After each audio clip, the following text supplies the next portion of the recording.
Batra Perchet Mishnah, fifth Mishnah, eighth chapter of the Sechet Batra. We're continuing to talk about the laws of Yerusha, of inheritance. So this comes up. We're now come to a very interesting question, a very important question, which is relevant to us today. If the Torah has rules about Yerusha, about inheritance, about nachala, and nowadays our values are not necessarily in consonance with the values of the Torah. The Torah says if you have sons and daughters, the sons get the inheritance, the daughters get nothing. The person wants his daughters to inherit. So what can you do?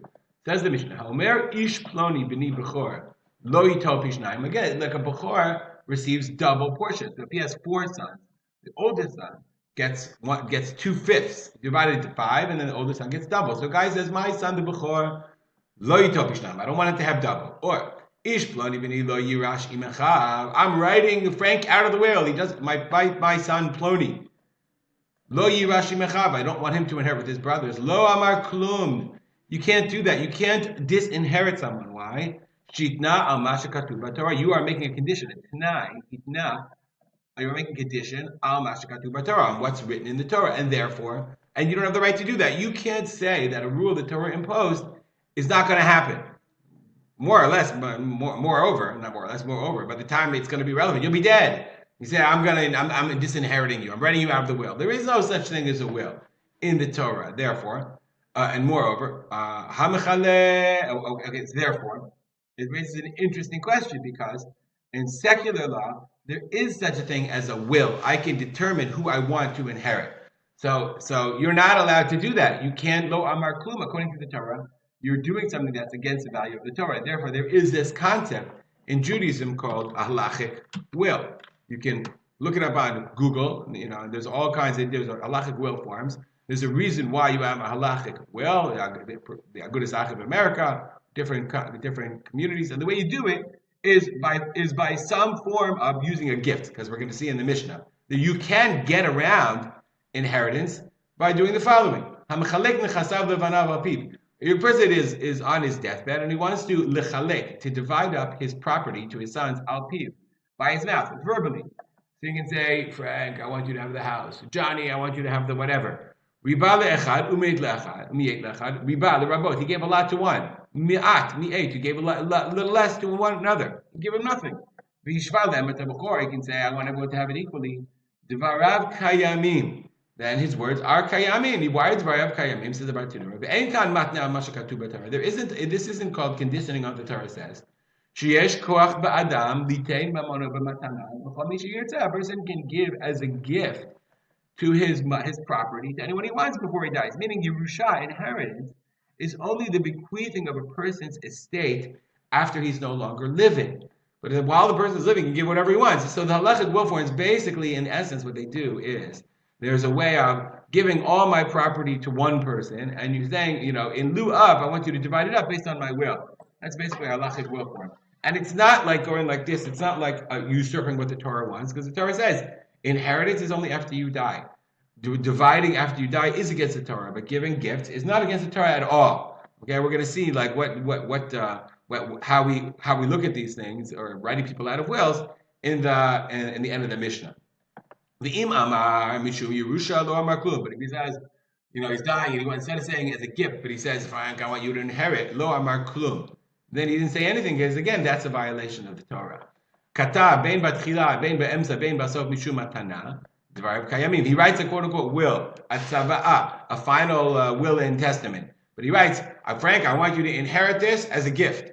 Or bein batchila, I want you to have this gift as an inheritance. Bein be'emsa. I want you to have this inheritance as a gift, as an inheritance. Bein basof, wherever he writes mishum matana, as long as he includes the language of gift, Dvarav kayamim, then that is kayam, and that's accepted.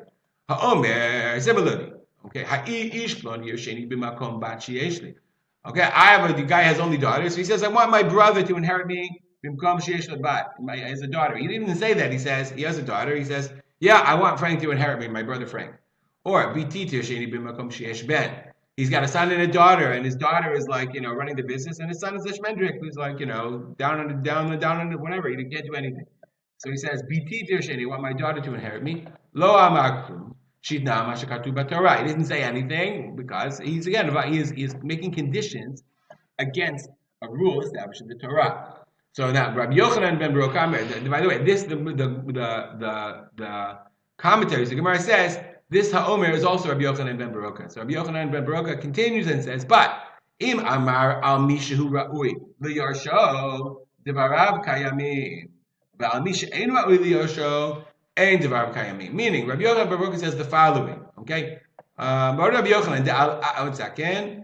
Im amar kagon al bein min habanim. If you have a son who is worthwhile to inherit, the albat bein habanot, or one daughter between the others, ploni yoshenim. You do have the right, Rabbi Yochanan says, not to subvert the rules of the Torah. Because if I have 3 sons, he could say, I want one son who has the right of inheritance to get more. I want him to get the most. I don't to get all of it. Why? He learns it from the pasuk because it says Vayam biyom hanchilot banav. When he's manchil, the word hanchil means to bequeath. HaTorah natna reshut la'av lanchil labanim l'misha yirtzeh. So the Torah says you can give permission, okay, to bequeath to your sons the way that you want. So you can, according to the Rabbi Yochanan ben Baruch, you can write one of the sons out of the will. You're not writing them out. You say, I want, Reuven to get the money, all the money instead of Shimon, Levi, Yehuda. He said you can't give it to the uncle instead of a daughter or a daughter instead of a son. Why? Because she's not considered ru'uya. She's not considered a worthy inheritor. You can only do it to give preference to someone who is actually slated to inherit.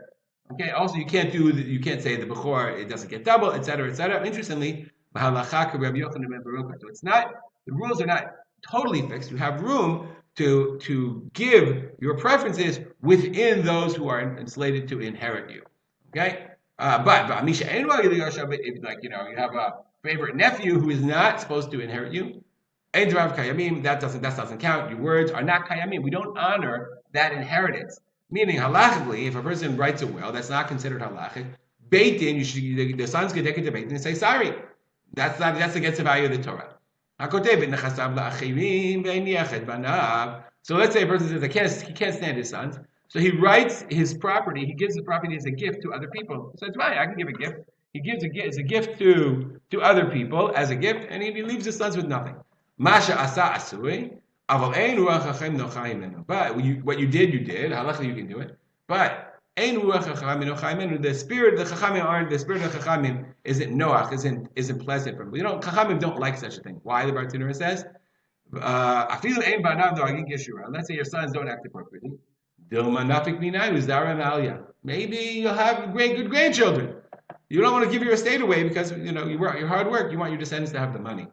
Rabbi Shimon ben Gamliel says, if your children aren't acting appropriately, that's good. Give the money to a yeshiva or something, or to a charity, or to people in need. If your children are just going to squander the money away playing video games, then what a waste. Interestingly, the Batra says,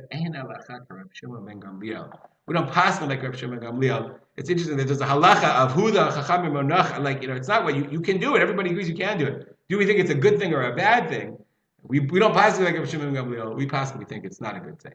Stop here. Dedicate our learning to the memory of my father, Rav Simcha ben Yitzchak Kalman. Have a good day.